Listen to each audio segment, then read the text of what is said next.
Les amis, bonjour à tous et bienvenue dans ce nouvel épisode de podcast. Vous êtes sur le podcast chrétien, un podcast où on parle de foi chrétienne et de développement de soi. Aujourd'hui, j'aimerais vous raconter une histoire. Je vais vous raconter une histoire qui m'est arrivée vraiment hier et qui m'a, comment dire, en gros, c'était l'Esprit Saint à l'œuvre. Vraiment, c'était l'Esprit Saint à l'œuvre. Comment est-ce que le Christ et l'Esprit Saint nous appellent à sortir de chez nous, à poser des actions dans le réel. Et j'aimerais vraiment vous raconter ce qui s'est passé ces 2 derniers jours parce que comment dire, c'est vraiment divin.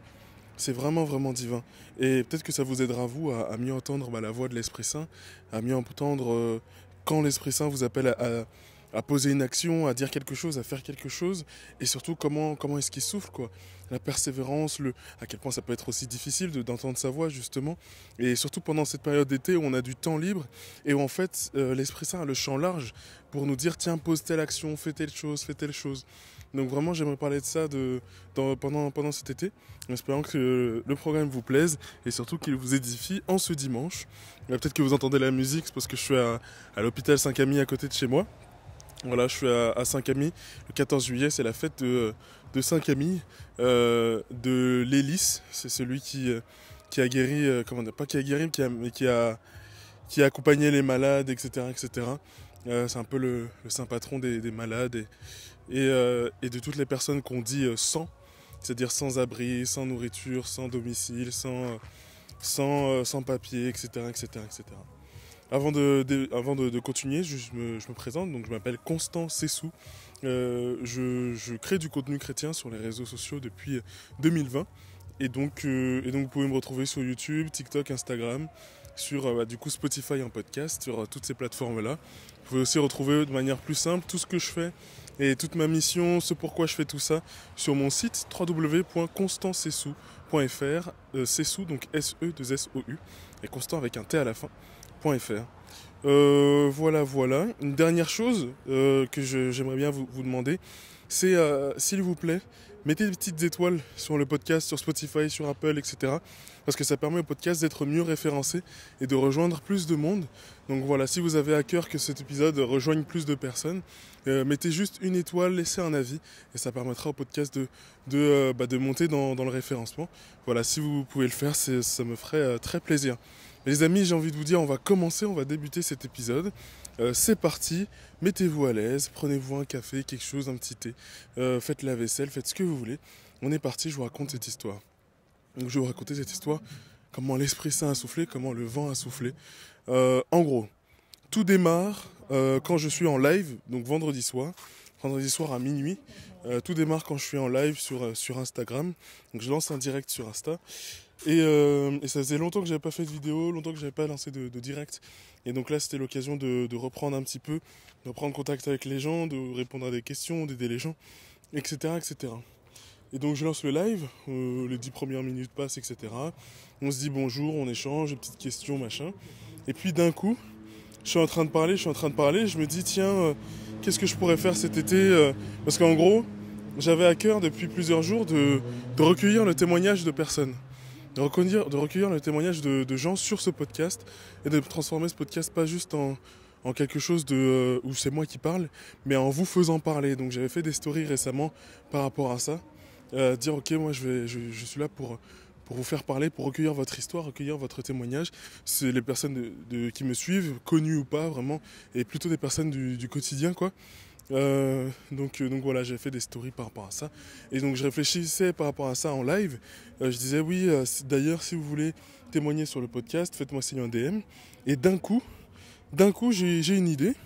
D'un coup, enfin une idée me vient et je pense que c'est l'Esprit Saint qui m'a donné cette idée et qui me dit ouais, et si tu faisais un podcast en plein air où en fait tu poses une pancarte dans la rue, tu prends 2 chaises, tu vas dans Châtelet, tu poses ta pancarte devant toi et puis une pancarte où tu dis venez me raconter votre histoire avec Dieu. Et donc tu recueilles des témoignages de gens dans la vie en fait, dans le réel, dans la rue directement, etc. Et donc faire un peu une sorte de podcast de rue avec des inconnus où ceux qui veulent ils viennent s'asseoir et ils me racontent leur histoire avec Dieu. Et donc euh, et donc euh, et donc voilà, j'ai eu cette idée en live, les gens ont dit trop cool, ouais ce serait sympa et tout. Et donc des idées comme j'en ai eu plein en live, hein. mais qui se sont jamais vraiment réalisées, puisque je me suis dit, bon, flemme, etc., etc. Et donc j'ai cette idée en live de dire ok, je vais prendre 2 chaises pliantes. Donc c'est des chaises pliantes qu'on avait achetées avec ma soeur pendant les JMJ. Et parce que tu marches beaucoup et donc pour pouvoir s'asseoir à n'importe quel endroit. Et en vrai c'est pratique pour des grands rassemblements comme ça. Donc, les journées mondiales de la jeunesse qui rassemblent des millions de pèlerins, etc. Où on marche très longtemps, machin. On marche beaucoup dans la ville d'activité en activité.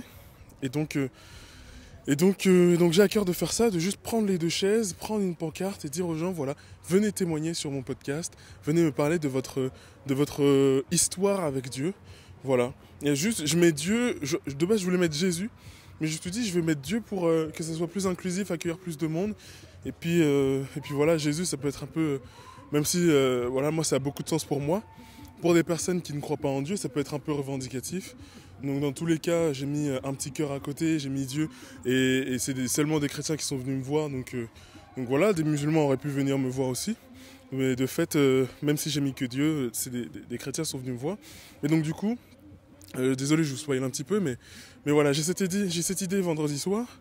Et puis je me dis, bon, samedi, je savais pas trop quoi faire de ma journée.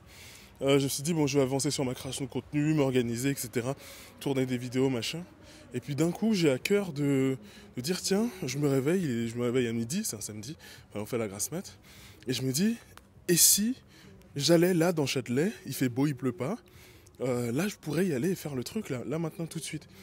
Et donc je sais pas qu'est-ce qui me pousse, l'Esprit Saint me pousse à me dire, ok, bah, je vais prendre des feuilles que j'ai à la maison, tac, je vais prendre un carton, j'écris sur les feuilles, je colle la feuille au carton. Raconte-moi, j'écris raconte-moi ton histoire avec Dieu. Voilà, j'écris juste ça, je mets un cœur, un petit sourire à côté. Et donc c'est une grande pancarte que je trimballe dans les transports. Je transfère ma pancarte, je quitte chez moi à 14h. Voilà. Je prends mes 2 chaises pliantes, je prends le micro avec lequel je vous parle aujourd'hui, je prends mon téléphone. Et donc je pars à Châtelet. Je pars à Châtelet. J'avais 2 lieux en tête. J'avais le jardin des Tuileries ou bien Châtelet. Et je voyais un petit jardin à côté de Châtelet. Et donc je me suis dit, je vais me poser là. Et je l'ai vu vraiment, quand j'étais en live, j'ai vu le lieu où où je sentais qu'il était bon que je m'asseye. Où je sentais qu'il était bon que je me pose pour recueillir le truc. Et donc c'est tout con, mais en fait, ouais, tu t'avances avec confiance, tu dis vraiment pas après pas. Ok, bon, si je veux faire ça, il me faut 2 chaises. Les 2 chaises, tac tac, je les trouve, je les mets dans un coin à l'entrée pour les prendre en partant. Je me dis, ok, il me faut un grand carton, je trouve le grand carton. Il me faut une grande feuille. Finalement, je trouve 2 bouts de feuille qui me permettent de faire une grande feuille. Je trouve la grande feuille. Il me faut un gros marqueur noir. Bah, je trouve un gros marqueur noir. Je trouve tout ce qu'il me faut en fait. Il me faut du scotch, je trouve du scotch.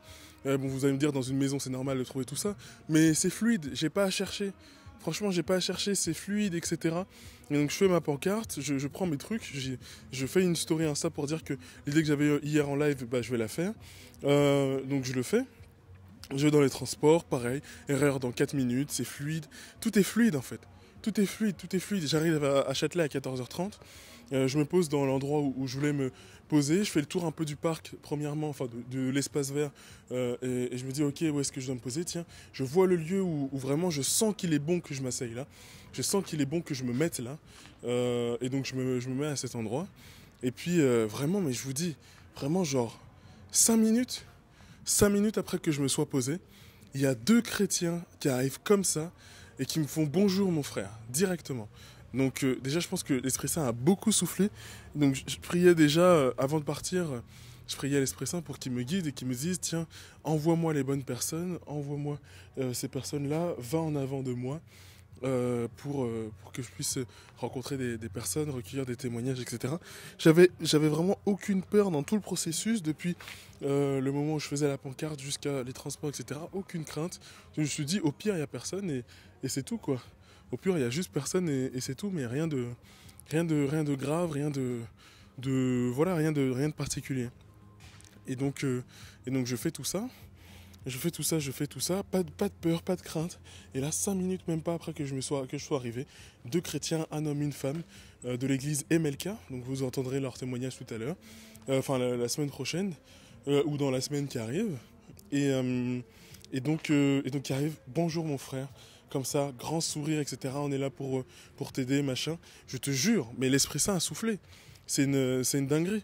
Donc franchement, ça a bien lancé le truc. J'ai recueilli d'abord le témoignage donc, de Maria, qui était donc une femme de, voilà, je pense une trentaine, 30-35 ans à peu près. Et puis ensuite, le témoignage de Benoît, 43 ans, ex-militaire, vraiment touché par la foi, et qui m'ont partagé plein de choses sur leur foi, avec un grand cœur. Ils étaient de l'église MLK. En fait, ils étaient là sur Châtelet, le même jour, même heure, avec 8 autres personnes, pour parler de Jésus, juste rencontrer d'autres personnes. Ils n'étaient pas là à revendiquer avec une pancarte ou quoi, ils étaient habillés comme toi et moi. Et juste, ils allaient à la rencontre des gens, ils parlaient, etc. Vraiment très simplement. Et donc j'ai trouvé cette approche déjà très cool, puisqu'ils n'étaient pas là c'est pas comme les groupes à Châtelet qui sont là, qui te forcent, etc. C'est juste là, ils sont à deux juste pour discuter, quoi. Et donc ils sont venus me voir, ils sont venus témoigner sur les podcasts. Ça s'est très bien passé, j'ai posé mes questions, c'était vraiment cool. Et vous allez voir dans les épisodes, je dis beaucoup Amen, Amen, Amen, et gloire à Dieu. Parce que je suis surpris que ça ait mordu aussi vite, que l'Esprit Saint est vraiment... Enfin, surpris que l'Esprit Saint ait joué son rôle, non, mais qu'il m'ait envoyé ses enfants, en fait. Il m'a envoyé ses enfants, les enfants de Dieu se sont retrouvés, en fait, même endroit, même heure. Et même cœur, j'ai envie de dire, parce que voilà, les cœurs étaient ouverts, c'était vraiment cool. C'était vraiment sympathique. On a échangé un petit peu aussi. Et donc voilà, 2 personnes comme ça que le Christ m'a envoyé pour témoigner. Ça, c'est la première chose. Et vous allez voir, c'est que le début. Enfin, il y a encore quelque chose de plus exceptionnel qui est arrivé. Et quelque chose d'encore plus grand qui est arrivé. Donc juste après, voilà, il se passe une longue période, je crois, allez, 40 minutes, 30 minutes où il n'y a personne. Jusque-là, voilà, rien d'anormal, c'est normal. Et puis ensuite, il y a un groupe de filles que je vois de loin, une fille habillée en bleu, très colorée, qui est avec son amie musulmane. Et c'est son amie musulmane qui pousse sa pote à aller témoigner sur le podcast. Je les vois de loin, ils regardent, ah, tiens, ils commencent à se parler. Ah non, je suis timide, j'ai pas envie. Donc moi, je leur fais signe, je leur dis, tiens, venez, machin, etc. Comment vous allez? Avec un grand sourire, je dis bonjour, évidemment. De loin, ensuite ils s'approchent, on commence à discuter, machin, toi t'es quoi? Ah moi je suis chrétien, non moi je suis musulman, mais elle me parle tout le temps de Dieu, ouais il faut qu'elle parle. C'est sa pote musulmane qui dit tout ça, qui dit ouais ma pote elle parle tout le temps de Dieu, il faut qu'elle vienne témoigner, et qui la pousse à venir témoigner sur le podcast. Et donc là c'est le témoignage de Eunice, qui m'a parlé de sa foi, qui est timide de base, mais qui avait à cœur de partager la parole, et qui a de plus en plus à cœur en ce moment d'évangéliser, de propager la parole de Dieu à un grand nombre, quoi. Donc voilà, là encore l'Esprit Saint a soufflé. Très bon témoignage. Et puis pendant que je recueillais le témoignage de Eunice, c'est un homme, et là c'est là où c'est là où vraiment je pense que l'Esprit Saint m'a pas fait me lever pour rien, il m'a pas fait aller à Châtelet pour rien, et il m'a vraiment envoyé pour ça précisément. En gros, après que ces 2 filles-là, que la fille ait témoigné, donc ça fait 3 personnes en tout, il y a une 4e personne qui attendait que je finisse de recueillir les témoignages de Nice, et qui, je pensais qu'elle voulait venir témoigner aussi, parce que c'est une personne qui avait une croix en argent, une grande croix en argent autour du cou, un t-shirt jaune, qui se disait s'appelait Rémi, mais que son vrai nom était Sofiane, etc. Et donc... Et donc, je pensais qu'il voulait témoigner. C'est un homme de, allez, 50 ans à peu près, 48 ans peut-être, voilà, quelque chose comme ça. Et qui il commence à me poser une question. Je pensais qu'il voulait me mettre à l'épreuve, qu'il voulait me faire un débat. Quand il pose sa question, il dit, tiens, quand tu vis une épreuve, est-ce que tu penses que c'est Dieu qui t'abandonne? Ou est-ce que tu penses que c'est quelque chose pour toi, etc., que c'est bien ou quoi? Donc moi je réponds, non, c'est pas Dieu qui t'abandonne, machin, etc. Et il dit, je te pose cette question parce que moi-même là je suis dans une situation très compliquée, et il me partage sa situation, il partage son vécu, que Dieu l'a guéri d'un cancer. Il me dit que voilà, je suis chrétien, je crois en Dieu, je fais partie d'une communauté, mais que il va perdre son logement à cause des JO, qu'il va perdre son logement à cause des JO, que les personnes qui l'héberge, à qui il paye un loyer, hein, ne veulent plus continuer avec lui parce que voilà, à cause des JO machin, il sait pas pourquoi Dieu l'a sauvé, si c'est pour le mettre à la rue après, il comprend pas. De base il était au Maroc, je crois en Algérie, je sais plus, et qu'il ne pouvait pas le guérir en Algérie, que voilà, maintenant il est allé en France, il est arrivé en France, machin, machin. Et donc, il trouvait ça injuste. Il n'arrivait pas à espérer en Dieu, à continuer d'espérer en Dieu. Il désespérait vraiment et il disait, tiens, mais comment toi tu fais? Il me posait la question, comment tu fais? Qu'est-ce que tu en penses? Et donc, je pense vraiment que Dieu m'a envoyé à Châtelet. Parce que bizarrement, je ne sais pas ce qui me poussait à être, ce qui me rendait aussi à l'aise de juste aller dans Châtelet, alors que de base, j'avais plutôt une crainte. Sur d'autres projets comme ça, j'avais plutôt une crainte d'aller à Châtelet. Là, j'avais aucune crainte. C'est une idée que j'ai eue vendredi. Je l'ai exécutée samedi. J'avais aucune crainte. C'était fluide. J'étais confiant. Et donc, j'arrive face à face avec Sofiane. Je lui pose des questions sur sa situation. Je parle avec lui. Voilà. Et je sens qu'il est vraiment. Il trouve pas l'espoir. Il trouve pas l'espérance. Il retrouve pas la lumière. Et donc, ce que je fais d'abord, c'est que je commence par lui demander, tiens, est-ce que tu veux qu'on prie ensemble? Franchement, c'est quelque chose que j'ai dû faire quelques fois dans ma vie. Je sais que c'est très répandu dans le milieu protestant de dire, voilà, on va prier ensemble. Mais dans le milieu catholique, c'est, ah non, la prière, c'est intime, c'est tout seul, etc. Et moi, personnellement, donc, je suis catholique. Et donc, je me suis dit, non, là, il faut qu'on prie ensemble. Là, je ne peux pas juste le parler ou lui donner des conseils. Là, on va d'abord prier ensemble. Surtout après ce qu'on est en train de faire, témoignage, machin. Ce que je suis en train de faire, je ne peux pas juste recueillir son témoignage. On prie ensemble. Et donc, je commence à mettre ma main sur son épaule. Et je dis, Seigneur Jésus, voici ton enfant. Tu m'as envoyé ton enfant, etc. Il a du mal à trouver du sens à ta vie, du sens aux événements qui lui arrivent à lui actuellement. Seigneur, commence par le guider. Guide-le au nom puissant de Jésus-Christ. Guide-le, envoie ton Esprit Saint en avant de lui. Aide-le à retrouver une maison, voilà. Je commence à prier, à déclarer sur sa vie, à prier pour Dieu. Voilà, c'est ce qu'on dit. Déclarer sur la vie de quelqu'un. C'est un terme très employé aussi. Je déclare sur sa vie, c'est présent dans la Bible. Déclarer, c'est-à-dire déclarer, c'est en fait, je pose des mots. Comme 1 Jean chapitre Jean 1 Jean chapitre 1 verset 1 nous dit et le verbe était avec Dieu et le verbe était en Dieu. Et ça montre que en fait le verbe, c'est pas juste le mot, mais c'est le verbe a une puissance. Les mots qu'on dit ont une puissance. Et donc le verbe, c'est le mot qui agit. C'est une puissance qui appartient à Dieu et que Dieu nous a donnée, que Dieu a utilisé pour créer le monde, que Dieu utilise pour créer les choses, etc. Et donc ce verbe, quand on dit déclarer, voilà, je pose le verbe sur des situations pour délier les situations, etc. Donc je déclare sur sa vie, je pose des mots, je pose des verbes. Vraiment, au nom puissant de Jésus, protège-le, garde-le, accompagne-le. Voilà, je prie pour lui. Une fois qu'on sort de la prière, j'ai en tête de le partager un passage, et donc je l'encourage avec un passage biblique, et celui de Pierre. C'est celui de l'apôtre Pierre. Je lui raconte son histoire. Je lui pose la question, est-ce que tu connais la Bible? Est-ce que tu connais Pierre? Il dit, je connais Pierre, mais je connais pas trop son histoire. Donc je lui raconte son histoire. Je raconte l'histoire de Pierre. Je lui dis sur Pierre que de base, c'est un pêcheur.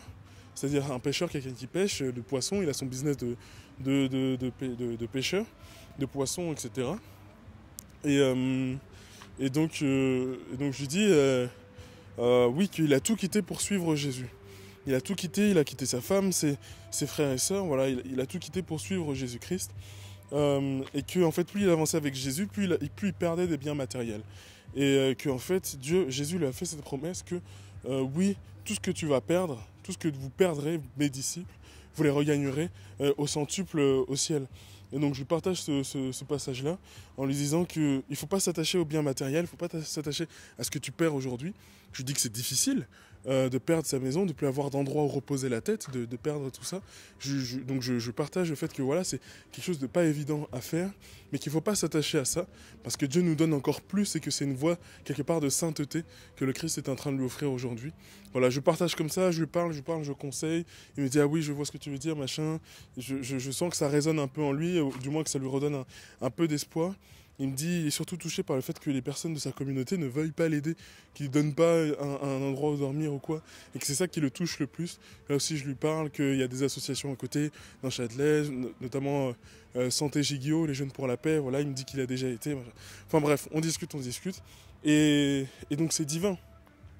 C'est divin parce que je pense que cette personne-là avait besoin, même si j'allais pas régler sa situation, juste de retrouver de l'espoir.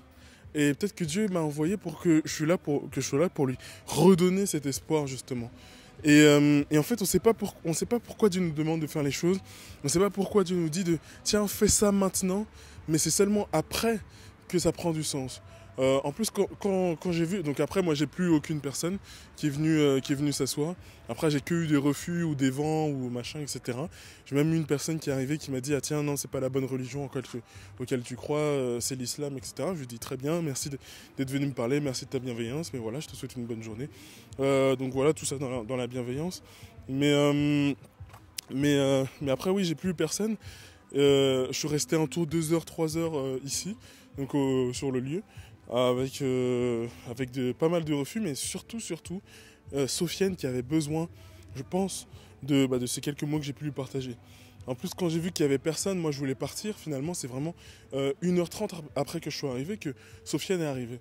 Et qu'il est arrivé, et Sofiane Rémy, je ne sais pas trop comment l'appeler, qu'il est arrivé avec cette demande, avec ces questions, avec ce besoin d'être, je pense, réconforté, de retrouver l'espérance, de retrouver un peu de foi, un peu de force. Donc voilà, on ne sait pas pourquoi l'Esprit Saint vous dit de faire des choses. En fait, l'Esprit Saint va jamais, donc j'arrive à mon point, à mon conseil, à mon propos.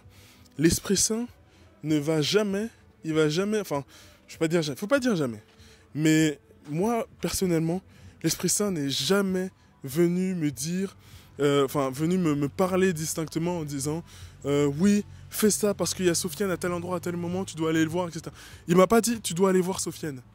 Il m'a dit, tiens, et si tu faisais ça? Et si tu faisais ça? Et si tu faisais ça?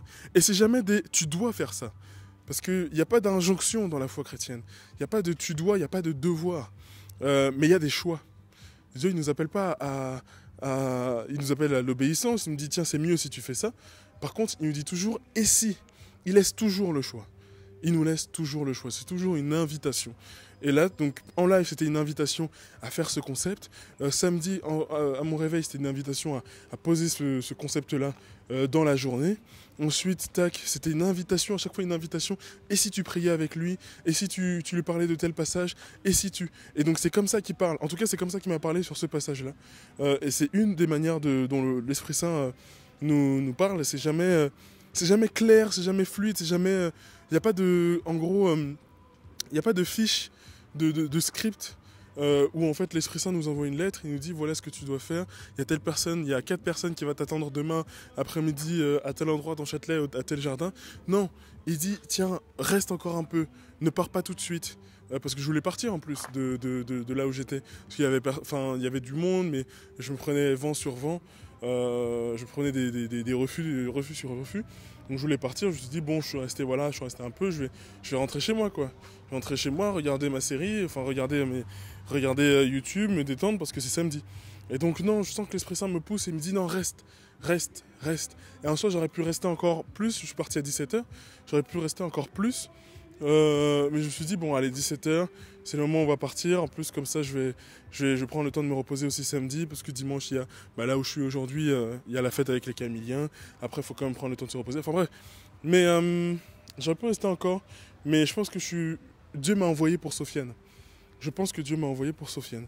Donc voilà, ne vous attendez pas à une réponse claire, mais soyez plutôt attentifs aux indices que le Christ vous donne, aux projets que le Christ met dans votre cœur, aux idées que le Christ met dans votre cœur, qui ne s'avancent jamais comme des idées venant de Dieu, mais qui s'avancent toujours comme des propositions. C'est-à-dire que cette idée de témoigner dans la rue, ça aurait pu être une idée sur le papier, c'est quelque chose de bien, de positif, mais c'est jamais une idée, un projet, il est jamais signé Esprit Saint, ou il est jamais signé Jésus-Christ, il est jamais signé Dieu, comme venant de Dieu.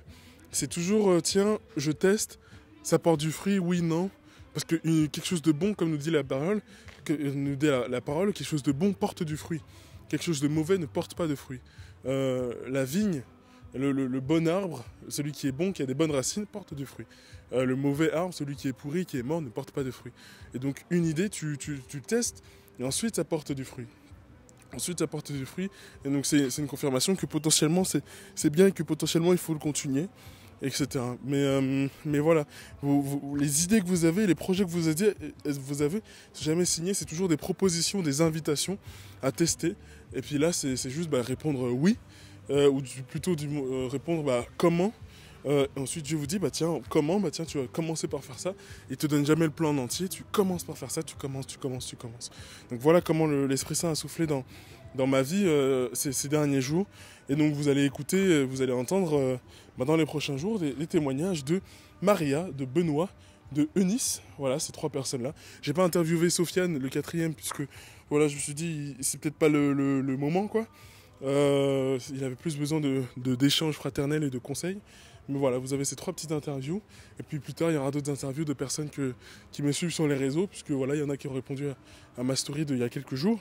Et d'ailleurs, si vous voulez intervenir sur le podcast chrétien, sur ce podcast, et juste venir raconter votre histoire, qu'elle soit finie ou pas, qu'elle soit positive ou pas, juste venir me raconter votre histoire avec Dieu, venir témoigner, c'est possible. Et on fait ça, on peut même faire ça à distance, donc en visio, etc., si vous n'êtes pas sur Paris. Et donc juste envoyez-moi un message privé sur Instagram, Constant avec un T-du-bas SE2SOU, ou bien un mail, donc Constant SE2SOU, Constant Sessou, SE2SOU.pro, pro@gmail.com. Voilà, vous pouvez m'envoyer un mail, vous contactez-moi, je checkerai mes messageries, sauf sur TikTok, je regarde jamais mes messageries TikTok, mais voilà. Les amis, je pense qu'on arrive au bout de cet épisode. Merci à tous de l'avoir écouté. Écoutez, soyez attentifs à ce que l'Esprit Saint vous partage. Juste attentifs aux idées, aux pensées qui arrivent à vous. Pas de stress, pas de et si ça se passait mal. Non. L'Esprit Saint pourvoit toujours. Les conseils que j'ai donnés à Sofiane, c'est pas des conseils qui m'ont été envoyés encore une fois. Mais l'Esprit Saint m'a dit, tiens, parle de ce passage, parle de tel truc, dis telle chose. Il te guide. L'Esprit Saint te pousse, te guide et t'inspire en fait. Ça vient jamais de toi totalement. Tu n'es pas limité à partir du moment où tu laisses l'Esprit Saint agir en toi, où tu laisses l'Esprit Saint venir par tes oreilles et par ton cœur, pardon, et te parler. Merci à tous, je vous souhaite un très très bon dimanche. Et puis évidemment, toutes les prières à Sofiane pour sa situation. Voilà, n'hésitez pas à prier pour lui, à le porter dans vos cœurs, pour l'aider à ce qu'il déjà retrouve l'espérance. Et puis surtout, l'aider à ce qu'il soit en paix et qu'il trouve un lieu où dormir, etc. Un endroit où manger, etc. pendant cette période des JO. Soyez bénis, très très bonne journée, c'était Constant. Bisous, ciao.